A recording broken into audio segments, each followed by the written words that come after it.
Cabaye. Et cette fois-ci, c'est penalty. Oui. Il n'est pas d'accord. Palacios pour cette faute sur... ouais.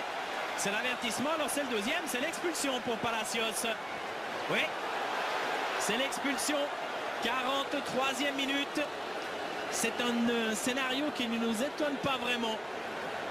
Parce qu'il y a quand même un peu trop d'intensité dans les interventions. Ils accrochent beaucoup ces joueurs du Honduras. Alors jaune et jaune égale rouge.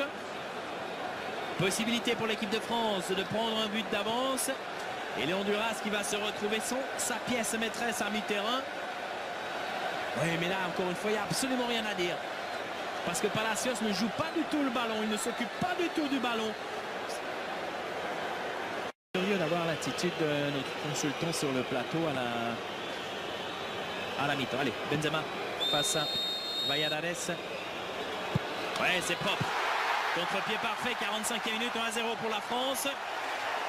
C'est mérité. Et cela va peut-être un petit peu soulager les Français. Le Honduras qui va devoir jouer de manière différente en deuxième période, pour autant qu'il en soit capable.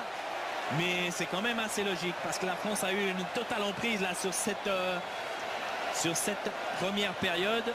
On a entreaperçu Didier Deschamps. Il avait parfaitement préparé son affaire, hein, demandé beaucoup de patience à ces joueurs qui n'ont rien précipité. Et là, le coup de patte très sûr.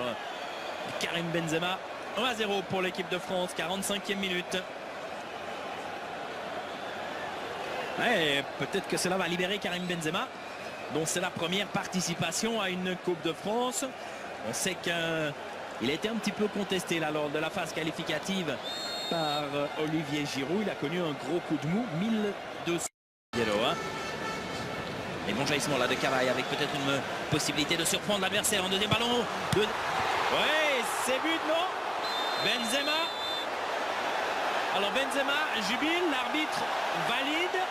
Eh bien, on va peut-être avoir recours à la technologie pour savoir si ce ballon a franchi la ligne. En tous les cas, l'arbitre assistant là-bas n'a pas eu le moindre doute. Intéressant, les ralentis que l'on va décortiquer avec attention. Alors, en tous les cas, c'est 2-0 pour l'équipe de France. Un but qui tombe au meilleur moment pour casser encore un petit peu plus là, la résistance des Colombiens. Ouais, il a mis la main dessus. Parce que le ballon n'était pas rentré. Là, c'est lui qui le touche à ce moment-là. Que dit la goal line technology? Alors, no goal. Ouais, mais c'est pas là qu'il faut l'arrêter, le ballon. C'est après. Hein, peut-être qu'il va revenir sur sa décision. Et là... Oui, le but est validé. Le but est validé. Ouais, parce qu'on a vu les joueurs honduriens là qui... David Valbuena. Et là, il a été touché avec un corner ou peut-être un coup franc. En tous les cas, il reste au sol. Il a l'air d'avoir mal. Mathieu Valbuena. Et encore une fois, le défenseur ne touche pas du tout le ballon. Regardez. Par contre, alors là, il ramasse tout sur son passage. Il est très en retard. Figueroa. Et c'est bel et bien un coup franc dicté par le trio arbitral. Et avec raison. Et pour les Français, maintenant, effectivement, la mission, c'est vraiment d'éviter la blessure, hein, d'éviter la grosse casse. Parce que même si le sang est dû à 10, les Honduriens jouent un petit peu de la même manière, avec toujours beaucoup d'intensité dans les duels. Parfois même un peu trop de muscles, à mon avis. Alors, coup franc pour l'équipe de France. Moins de 20 minutes à jouer, toujours 2-0 pour les tricolores. Avec Debuchy qui frappe. Oh, magnifique reprise. Benzema. Et cette fois-ci, le but lui sera bel et bien attribué. 3-0 pour l'équipe de France. Mais quelle frappe de Debuchy sur le coup franc. Un tir qui est parti avec une violence extrême. Il a été contré avec un petit peu de chance. Il est revenu dans les pieds de Karim Benzema.